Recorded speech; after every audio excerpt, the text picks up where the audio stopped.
Welcome. Now that you have a PayJunction account set up, now you need to connect Order Manager to work with that PayJunction account. To do this, it's fairly simple. We first have to set up through the system setup and configuration. We have to map some fields. So click on configuration, click on system setup, and you'll see a new tab called PayJunction setup. Click on this. It opens up a window, and we just need to map. When people charge American Express, it goes to your American Express payment. Diners Club, if you select it, go ahead and map it to that. I'll probably just map it to Discover. Discover card to Discover. JCP is another card that they do. I'll just map it to Discover.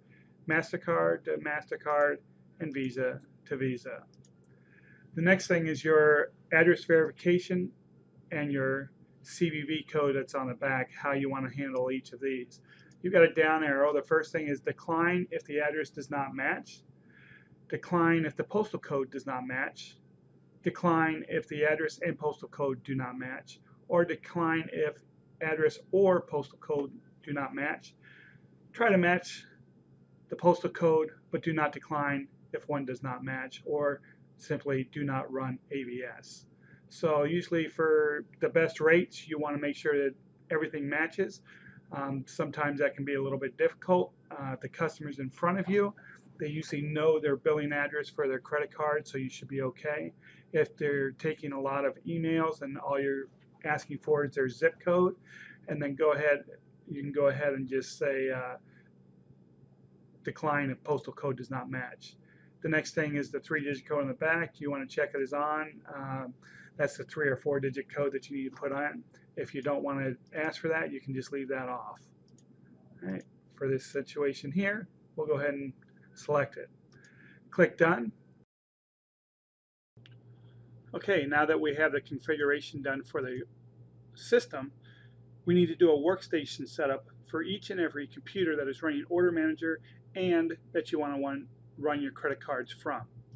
So on this workstation here, we'll go ahead and we'll log in. This one's actually already set up. You would put in your API credentials, your username, your password, and then what smart terminal, if any, this particular workstation is assigned to. You can do your test login button just to make sure that the validation with PayJunction works correctly, as is shown here. Once you have this all set up, again, you must do this on each and every workstation. For example, you have a workstation out on the front counter where you put your orders in from customers. You definitely want to have one in there, so if a customer runs a credit card through a smart terminal, you can run it through that workstation. Let's say back in the shipping department, you have a workstation there. You don't have your smart terminal, but you can still key in credit card information and charge a credit card if and only if you set up the workstation setup for that particular computer.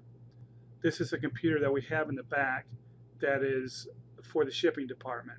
This particular computer, we don't have a credit card terminal back there, but we can still go ahead and charge credit cards that may have been received by a credit card authorization form that you sent out to the customer, and you need to key in the transaction. You can go ahead and click on Less Total Payments. Select this middle option here, Charge Refund Credit Card Key.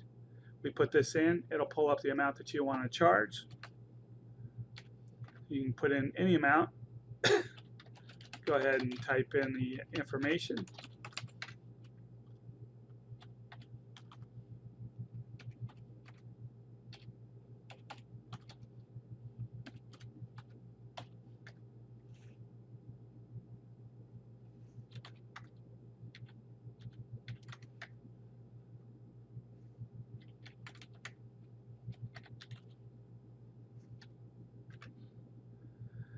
And once all the information is put in, you'll go ahead and charge the credit card.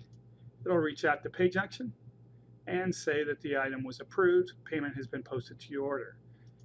And as you can see here, the payment actually has been posted to the order. Let's say you need to do a void or a refund for that particular amount. Let's say you put the wrong amount in there or something.